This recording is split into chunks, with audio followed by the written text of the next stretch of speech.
Can the defense continue to get the job done as the Bucs look poised for the postseason? That and more on today's episode of Locked On Bucs.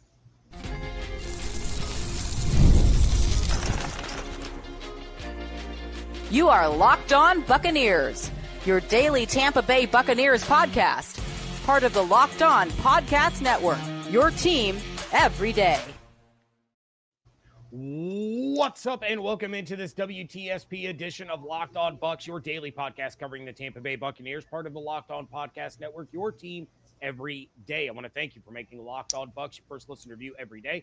Don't forget you can subscribe or follow for free on YouTube or wherever you get your podcast. And, of course, you can follow along on Twitter. I am James Yarcho at JYarcho_Bucs. He is Evan Klosky at EKloskyWTSP. We are your credentialed members of the media covering the Tampa Bay Buccaneers. Of course, you can check out everything that Evan is doing over at 10 Tampa Bay and 10tampabay.com. And would like to thank you all for joining the show every day. Appreciate your support. One of the ways you can support the show is become a Locked On Bucs insider. You're going to get news, rumors, updates, general thoughts, one-on-one conversations with me via text message. Go to joinsubtext.com/LockedOnBucs or click the link in the show notes to become an insider today. Going to take a look at the Bucs and Saints matchup. And, of course, Evan drops his predictions. That's all coming up in a little bit. But let's start with the Panthers game and then kind of fast-forwarding into the even further future than the Saints game. But the Bucs defense got the job done again against the Panthers, held them to just 14 points. I had all the stats written down and they got deleted, but not ideal. Not ideal. They allowed something like 43 yards in the second half. It was just an absolutely fantastic performance, and they're still allowing just over 16 points per game since the bye week. That said, they haven't really faced an offensive challenge like they will in the postseason. Right now, it seems that they can face any of the following opponents. More on those potential matchups and scenarios coming up on tomorrow's show, but it would be the Vikings, the Lions, the Packers, or the Commanders. So, Evan, what have you seen that gives you confidence that the defense can stand up against those types of offenses rather than offenses like the Panthers and the Giants and the Raiders that they've done so well against since that bye week? I just want to go through the quarterbacks they have faced since the bye week. Tommy DeVito, Bryce Young twice, Aiden O'Connell with a sprinkle of Desmond Ridder, Justin Herbert with a bum leg. I shouldn't say bum leg, bum ankle. Cooper Rush, and that's that. And we'll get into kind of what's coming up. So, look, the Herbert performance was a pretty good one. I don't want to take anything away from them in that regard because that was really nice. It was also a complete sandwich spot for the Chargers. Not only was Herbert limping, they had a Thursday night game against Denver for the division, or I should say for a playoff spot. So I don't know if they were fully focused on that contest. But really what the biggest change since pre-bye to post-bye, despite the level of quarterback play has significantly decreased, they have really built a defense that is more fit for their talent. We saw at the beginning of the year it was heavy zone, and I think with Todd Bowles, zone is always going to be a part of the equation considering what personnel he has out there and the injuries they've suffered. But you are seeing him pin his ear back a little bit more and try to get after the QB and leave some of his defensive players, most notably the cornerbacks, on islands. And if you look at some of the big plays that have happened, go back to CeeDee Lamb and, some of the plays he made against Zion McCollum, right? There was a teardrop of a ball from Bryce Young to Adam Thielen. That was also on Zion. I don't even blame Zion for that first one. Sometimes the quarterback gets paid a lot of money, or you're the number one overall pick for a reason. But I just think that the Bowles and company have figured out what is their strength this year. And I don't think it's the defense that necessarily Todd wants to play, but it's the defense that his guys have essentially said, look, we got to do it. And considering they gave up so much in the middle of the field, having more DBs out there and going with more of that dime, and you're seeing Mike Edwards out there, right? When Izzy was playing, you're seeing a lot more defensive backs kind of try to cover up some of the issues that they were having earlier in the year. So is that sustainable against a playoff type offense when, let's say you win this week and you got the Minnesota Vikings coming to town with that operation. You got the Detroit Lions possibly coming to town with that operation. That's very troublesome. I'm still not buying this defense against that, especially because it is imperative that the Bucs sometimes with their simulated pressures get home with 4. They've been much better at that recently in this post-bye world, but can they necessarily do that all the time? I don't know. Those were sort of the issues that were happening in Dallas a little bit, especially with Cooper Rush. He got the ball out quickly. They weren't getting home quickly, and that was that. Yeah, and you mentioned how the defense has kind of evolved, and you're scheming to your players, which is obviously what you have to do. You can't do the whole round peg, square hole kind of thing, but you're also taking a look at a team that has brought back Mike Edwards to provide some help. They brought back Shaq Barrett. We'll talk about him in a little bit, and then they're starting to get healthy. You're possibly going to get Antoine Winfield Jr. back hopefully this week. If not, I think he would be ready for the first round of the playoffs. Hopefully Christian Izien is back sooner than later, but Jamel Dean just went back down. You take a look at how is there a solution there if you're going up against Amon-Ra and Fireball Jones, Tim Patrick, and Jameson Williams, or you're going up against Justin Jefferson and Jordan Addison? Like, what do you do with the secondary that they have when that pressure isn't getting there? Or is that when we all just kind of throw up our hands and go, yep, there's the Bucs defense? Todd Bowles always has the ability to cook. If the blitz gets home, the Bucs are going to cook you. And maybe it's the level of play an opponent right now, but ultimately, more often than not, what he's been dialing up has been getting home. And when that happens, when you can get ahead of the sticks, especially for this defense, now Todd's got you. The key for Todd Bowles is 1st and 10, right? He wants to, if he can get you into 3rd and long, traditionally speaking, it's not always been the case here. I remember a couple of years ago, 3rd and long was a big issue. But traditionally speaking, if you can get into 3rd and long with any defense, but especially with Todd, he's got a multitude of packages to really screw with you.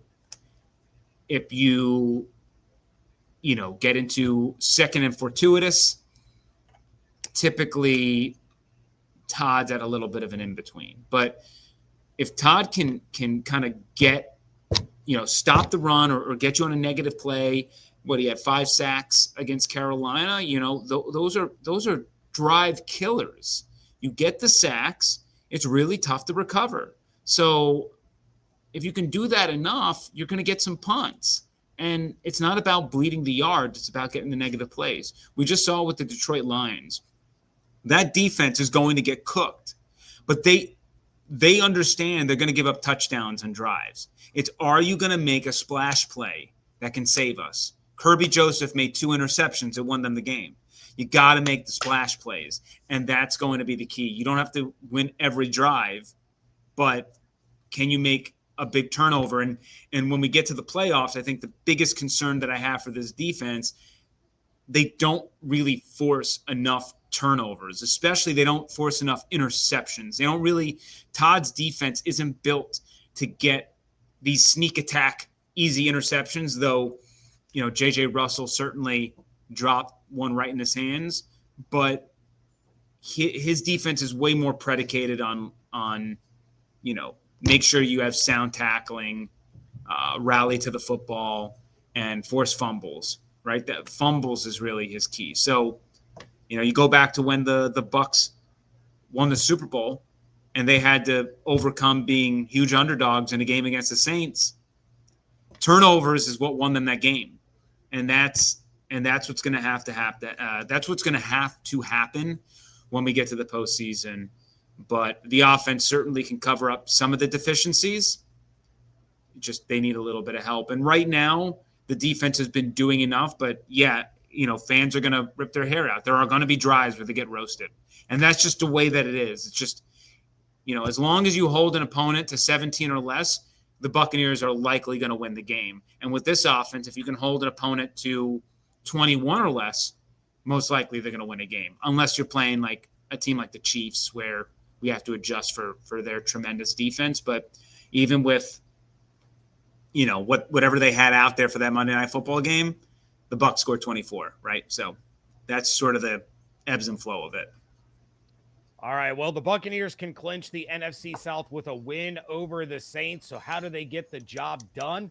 That is coming up next on today's episode of Locked On Bucs, part of the Locked On Podcast Network, your team every day. Did Rocket Money help you find any subscriptions you forgot about that you were paying for twice? That's definitely happened to me. I had a few subscriptions that I didn't even realize I was still paying for, and Rocket Money made it so easy to track them all down. It's like having a personal assistant for your finances. Rocket Money is a personal finance app that helps you find and cancel your unwanted subscriptions, monitors your spending, and helps lower your bills so you can grow your savings. It brings everything together in one place, whether it's subscriptions, your spending habits, even goals that you want to hit this year.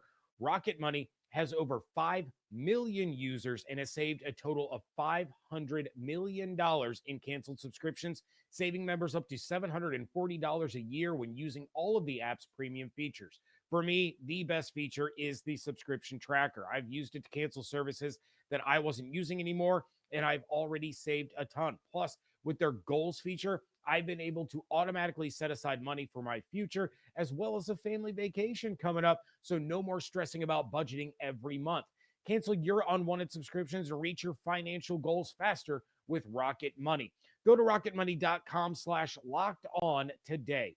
That's rocketmoney.com/locked-on, rocketmoney.com/locked-on.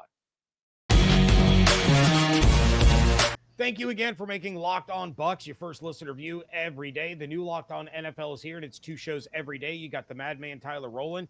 You got Tony Wiggins. They bring you the real NFL talk with the Locked On local experts, and you get unprecedented NFL insight, hot opinions, detailed breakdowns, all in 30 minutes. It's the new Locked On NFL, and it's twice a day. Make it your second listen at the new Locked On NFL on YouTube or wherever you get your podcast. Evan, you alluded to it right before we hit the break. The offense is firing on all cylinders. Baker Mayfield, NFC Offensive Player of the Week. Bucky Irving, not talked about nearly enough in the Offensive Rookie of the Year conversation. You have Mike Evans doing Mike Evans things. You have Jalen McMillan on an absolute heater. You got Payne Durham and Devin Culp stepping up. It's been so much fun to watch. And we just talked about how the defense has stepped up, allowing those 16.7 points per game since the bye week. The Saints are coming to town. And I am sure they would love nothing more than to ruin the Bucs' playoff aspirations and end their streak of NFC South titles. So how does Tampa get the win over New Orleans on Sunday? Let me say the disclaimer like I do it every week. Do not turn the football over, right? I mean, seriously, again, it's another situation where if you take care of your business and you hold on to the football, if you punt, you got to punt, but you cannot give this team freebies. You cannot give them a short field position and free points. So, again, just playing fundamentally sound football. Number one goal. You're more talented than them. You don't have to do things. You don't have to do more than what you're asked to do. Hold on to the football. If you got to lose a drive, but don't fall behind the scoreboard because you gave them points. Don't pull what Alabama did to Michigan, right? where all of a sudden you're down 16-0 and your game plan is kind of in the trash can. So, well, I mean, the Bucs kind of did that the first time they played them, right? They jump out to a huge lead. Well, the difference being is they gave themselves, luckily, a lot of pad to screw up. Yes, that second quarter in New Orleans was a mess, and that's exactly right. New Orleans entered for a 51-27 win. For a 51-27 win, we all forget that the Saints entered halftime with a lead. So that's the crazy part. And the only reason they put up 27 the first time around is because you gave them like 3 turnovers. You gave them, I think it was, two turnovers, and then because you were all the way backed up, you punted, and then they had the punt return for a touchdown. So all that. But yeah, look, obviously not a good operation, right? They got the golf clubs in the trunk, tickets packed to Cabo. They're ready to hit the brake.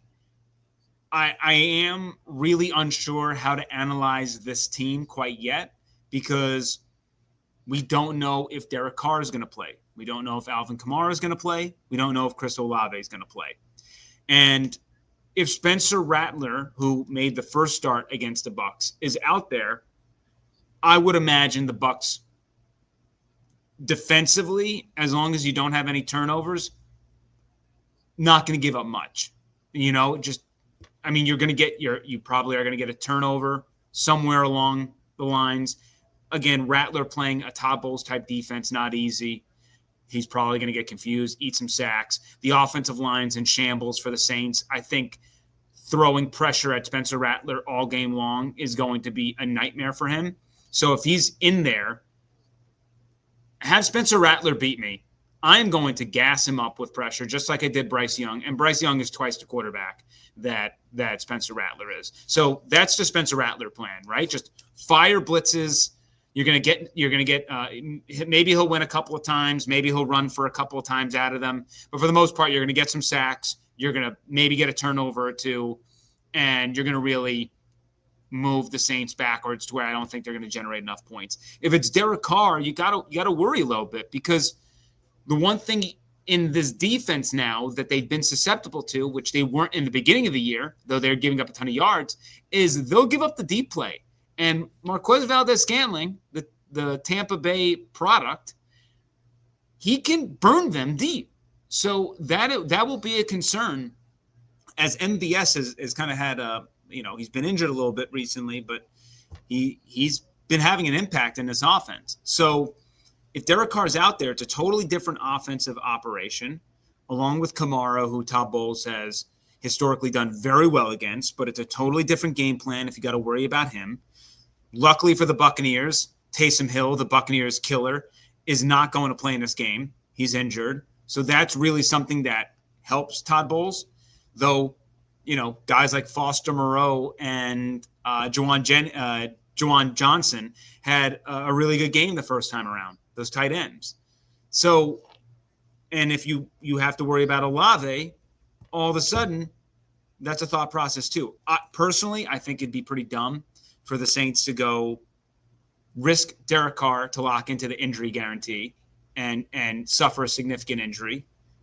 Have Chris Olave maybe have another concussion. What's the point? Why are you throwing him out there in that situation? Really, it makes no sense. And Kamara, who you actually just inked to a little bit more, this midway through the year, you inked him to a longer-term deal. He's got a groin issue. Why? Why are you doing that? It just what happens if he snaps his leg out there? It just you can't. You just can't. I understand the gamesmanship. I understand the players want to be out there. That's for damn sure.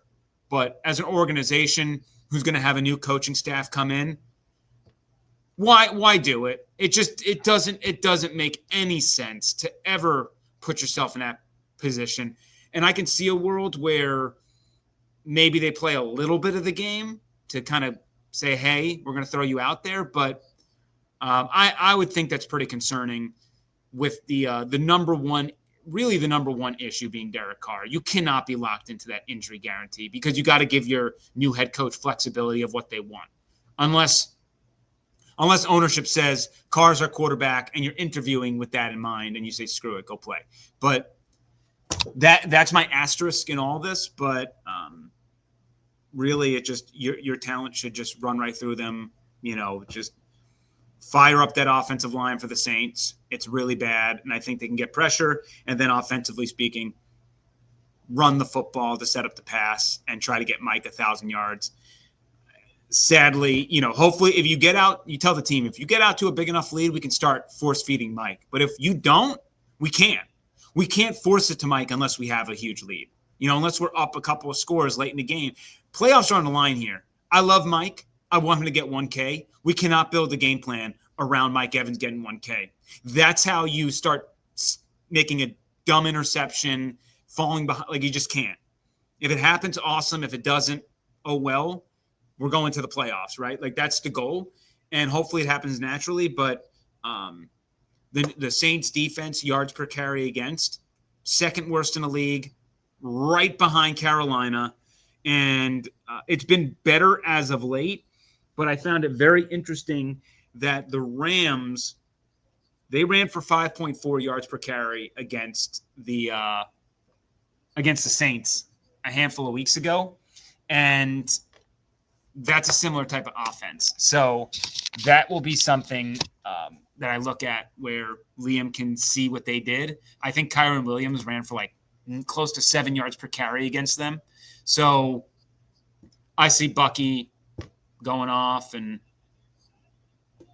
lean on him and just hope everything else works out. Yeah, Bucky will do Bucky things. All right, real quick. Shaq Barrett is back. He was inactive on Sunday as expected, but do you expect to see him play this week against New Orleans? And if so, how big of a role do you think we're looking at? I expect him to play, not a big role. I think the real, I understand, like, I've seen a lot of hyperbolic things about Shaq Barrett returning. You got to remember, Shaq Barrett was cut for a reason last year. He wasn't the same guy. He's not getting the sacks like he used to, but he's very stout in the run game. He could probably generate some pressures. He provides depth, and it was very nice to see Chris Braswell get a sack against Carolina, but Braswell was getting phased out of the defense. I think the last couple of weeks before the Carolina game, he saw 8 combined snaps. So they needed somebody to kind of add to the rotation because you can't generate pressure and blitz as much as you want if you don't have the depth to do it, because you're just going to tire out your team. So he adds much needed depth, and now you can throw him out there for maybe 15, 20 snaps, and maybe he can make a big impact on 3 of them, which would be huge. But regardless, he knows what to do. He knows where to be. He's sound in the rushing defense. And again, maybe he gets a sack here or there to kind of help shift things. And he's fresh. So, hopefully in shape, but he's fresh. The guy hasn't played football all the year. He's not going to play a bunch of snaps. Right. 15 seems like a reasonable thought. But, honestly, 15's more than what I was thinking. I was thinking 10. No, maybe it is 10. But, that's what I'm saying. 15, max. It could be 8 for all I know. It depends. We don't know anything about Shaq of what kind of shape he's in. So, right. It just depends. As the drive's going on, you can probably, to me, I think Shaq would be great on early downs. Hey, let's make sure we're covered on the run here on first down, have him out there, and then you can pull him off the field. I don't necessarily need him being the bull rusher on third down, but we'll see. He is going to play. He's a depth piece. Don't think that he's here to kind of get a bunch of sacks. I don't foresee that happening. Great if he does, but I don't, I've seen stuff of he's the top edge rusher added to the team right now. And I just don't see that. Yeah, it's not TJ Watt coming to town. So, all right, we have Evan's crystal ball coming up next on today's episode of Locked On Bucs. Wrapping things up here on the WTSP edition of Locked On Bucs. We got the Bucs and Saints facing off at Raymond James Stadium on Sunday. If the Bucs win, they're in. What their seed is, that's not totally up to them. Again, I'll get into all the different playoff scenarios coming up on tomorrow's episode. But Evan, let's get into the predictions. And I know first off, last week's crystal ball, pretty darn good. It was indeed. Bravo, sir. Bravo. The Christmas crystal ball was fantastic. Let's hope the New Year's crystal ball is every bit as good. So what do we have for our bold prediction this week? Bold prediction. I'm going to go 6 sacks. I think we're going to. Oh, I love that. A 6-pack sacks. I think Todd Bowles will fire up the defense, send the blitz, a lot of pressure. I'm not expecting Derek Carr to be out there. Check in with me on Friday. This is a week you got to double check with me and see my predictions and picks. But for right now, I think he's going to, man, if it's anything like what he did to Bryce Young, just dial it up, keep it hot. All right. Who is your predictive player of the game? Man, it's going to be Bucky Irving. It's such a boring pick. I feel like Baker and Bucky, we've already ruled out Baker can never be it. And going Bucky, I think I think it's going to be right back to Bucky and Mike. It was Bucky and Mike for Carolina. I think we're going right back to Bucky and Mike this time around. But it's very clear. Bucky's the guy now. They started Rashad as a little, hey, we're not going to pull you from the starters role and go in 21 personnel, but he got pulled. He's not the guy anymore. And it's very clear that at the end of the season, life is on the line. They're going to ride that man. They're going to absolutely ride him. So give me Bucky 20. They don't Cadillac him. The way Gruden just killed Cadillac his rookie season, but, I hope that doesn't happen to Bucky. I mean, what is he at? 185 carries right now? He is at 188. Yeah. So, and look, that's a lot of. Look, 188 is a lot, but I just want to put that in perspective. Right now, 188 ranks 23rd as far as running backs are concerned in the league. So, your terms. Yeah. So in the grand scheme of things, they actually have really managed him well. I think he's played only 44% of offensive snaps up to this point. They have managed him. It's like a Major League Baseball pitcher. You manage them. It's playoff time now. It don't matter. We're sending you out there. You're gonna get truck sticked. I don't think they Cadillac him at all. I think they have nursed him properly, and now is time to give you the rock 20 something times a game, and let's go win a Super Bowl. Right? That's the goal. So yeah, I see. If he's getting the rock 20 times, 5 yards per carry, we're talking a hundo. So 20 for 100, maybe a tutty. And then, with Mike should be up there as well with 690 and a tutty as well. So that's kind of, to me, that's a game plan. And you utilize your world and everybody else will chip in around them. Yep. And of course, the 1,000-yard watch for Mike Evans, 85 yards away. But in addition to that 85 yards, he also needs 5 receptions to get a $3 million bonus. And Mike wants to get his money, but I think Baker wants Mike to get his yards more than Mike wants to get his yards. So it'll be interesting. There will be a concerted effort. Yes. To do that. But I think the Saints know that as well. And the Saints typically, they don't they don't have Marshawn anymore, which is big for Mike. But typically they are a team that will bracket him. And I think that the Bucs can use sort of this, hey, we got to get Mike the football, at least in the opening game script, against the Saints and feed it completely elsewhere and then loop back to him later in the game and have a drive where it's just Mike. Yep. I could see that for sure. All right. Score prediction time. Evan, are the Buccaneers going to clinch the NFC South crown for the 4th consecutive season? What do you have as the score in this one? As of right now, that's a yes. They're 13-point favorites. I don't know if they're going to cover that. Again, you got to check in with me on Friday. I need to see the injury report. If Spencer Rattler is the quarterback, I probably think the Buccaneers are going to win by a good chunk. Possibly cover, But right now I'm going to hedge my bets. I'll go 23-13 Tampa Bay, and I will have a better, more firm answer for you on Friday. All right. Well, Evan, tell everybody what you have going on over on 10 Tampa Bay. We got the Blitz always Sundays, 8:30 in the morning on 10 Tampa Bay. If you're not in the viewing area, you can also, or if you are and you just don't want to wake up that early, fair, you can watch it on our YouTube page, the 10 Tampa Bay YouTube page, or the 10 Tampa Bay Plus app. And we actually put that up on Saturdays. So hopefully, like this week, a random, the running back isn't randomly put on IR unexpectedly. That was fun. But otherwise, we give our game predictions, our parlays of the week.